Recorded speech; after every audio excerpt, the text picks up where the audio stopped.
Nous allons utiliser ce montage pour mesurer la vitesse du son.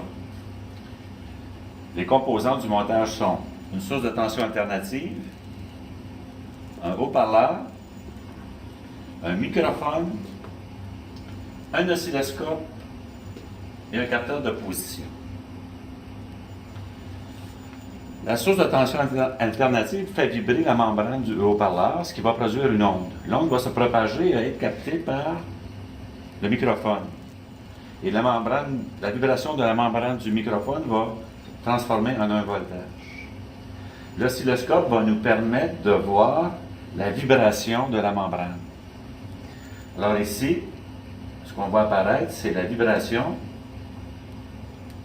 de la membrane du haut-parleur. Et nous pouvons aussi faire apparaître simultanément la vibration de la membrane du microphone.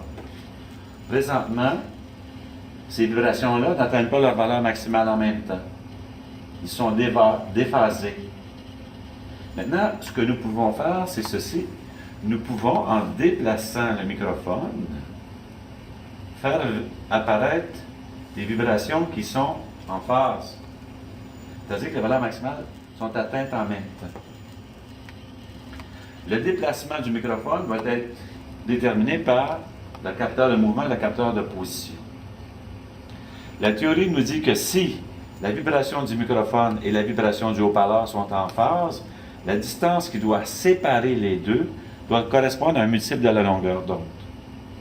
Nous allons utiliser ce fait pour déterminer quelle est la vitesse du son. Donc l'expérience consiste à trouver des positions du microphone qui vont faire en sorte que la vibration du microphone et la vibration du haut-parleur sont en phase.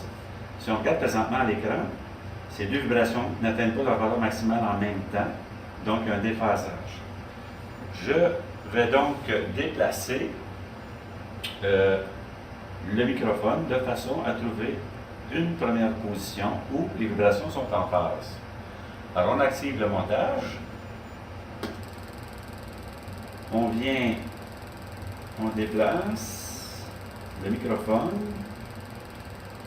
et voilà, à cette position ici, la vibration du haut-parleur et la vibration du microphone sont en phase. Ça veut dire qu'à ce moment-ci, que la distance qu'il y a entre le haut-parleur et le microphone doit correspondre à un multiple de la longueur d'onde. J'éloigne à nouveau.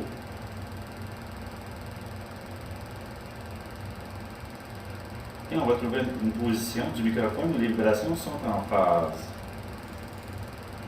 Ah voilà, les positions sont en phase à nouveau. Voici une nouvelle position pour laquelle les deux vibrations sont en phase. Ceci veut dire qu'on a déplacé le microphone d'une longueur d'onde. On éloigne à nouveau pour trouver une nouvelle position.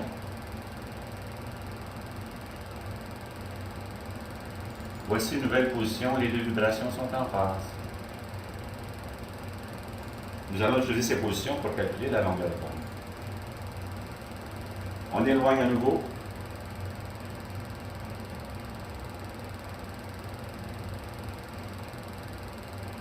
Voilà. Voici une autre position pour laquelle les vibrations sont en phase.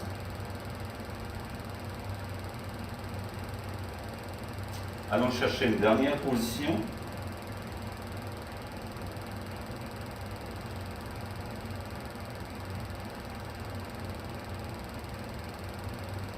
Voilà une dernière position.